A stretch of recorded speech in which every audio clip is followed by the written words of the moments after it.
Hello, bonjour. Aujourd'hui, on va parler de Meghan Markle et on va parler de la situation en ce moment aux États-Unis. Donc, si vous vous souvenez bien, en juillet de l'année dernière, il me semble, alors que Meghan Markle venait juste de donner naissance à son enfant, en tout cas, ça faisait 2 mois qu'elle avait le petit Archie, elle avait été en fait accusée de n'avoir pas voulu rencontrer le président Trump lors de sa visite en Angleterre. Ça avait été un grand scandale avec tous les gens qui l'accablaient et qui l'insultaient et qui la traitaient de tous les noms en disant qu'elle n'a pas respecté son pays ni le président Trump en ne se présentant pas lors d'événements publics avec la famille royale. À l'époque, je pense que j'avais donné 2 explications qui pourraient être la raison pour laquelle elle n'était pas présente. La première étant que la reine devait rencontrer le président Trump. Il ne voulait pas que la présence de Meghan Markle soit le seul point focal de cet événement-là. Il ne voulait pas qu'elle outshine, comme on dit en anglais, la reine, c'est-à-dire qu'elle fasse de l'ombre à la reine. Donc du coup, on lui aurait peut-être demandé de rester, de ne pas se montrer, de ne pas assister. Et on a par contre laissé le prince Harry assister à cette réunion-là.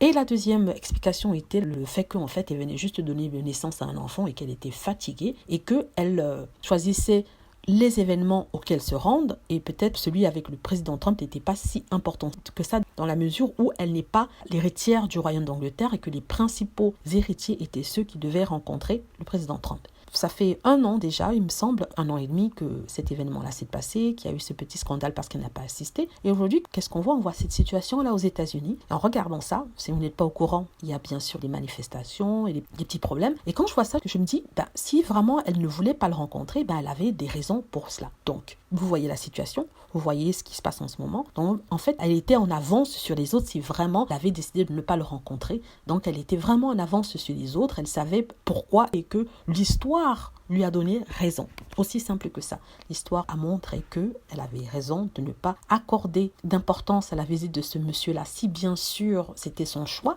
et que il n'y a rien à dire par rapport à cela, c'est l'histoire qui lui donne raison. Donc voilà, pour les détracteurs de Meghan qui l'avaient flagellée, qui l'avaient insultée, qui l'avaient tapée parce qu'elle n'était pas présente à une réception qui était en fait une réception officielle, un événement qui nécessitait la présence d'héritiers de la couronne, et elle n'en est pas. Et ils avaient fait toute une histoire par rapport à cela. Donc on se rend compte que finalement, peut-être qu'elle avait raison. Moi, personnellement, c'est mon opinion. Je ne sais pas ce que vous en pensez, mais en tout cas, c'est mon opinion à moi. Dites-moi ce que vous en pensez, en fait. Vous avez sûrement regardé les événements qui se passent en ce moment. Je n'ai pas besoin de les répéter. Vous mettez la télé, vous verrez. Est-ce que vous pensez qu'elle l'a fait consciemment, qu'elle l'a fait délibérément, ou alors on lui aurait dit de ne pas assister? Voilà, en tout cas, faites-le moi savoir. Sur ce, merci d'avoir regardé. J'espère que vous avez aimé la vidéo. N'hésitez pas à cliquer sur like si c'est le cas, à vous abonner pour plus de vidéos et à cliquer sur la petite cloche afin d'être averti lorsque je poste une nouvelle vidéo. Merci.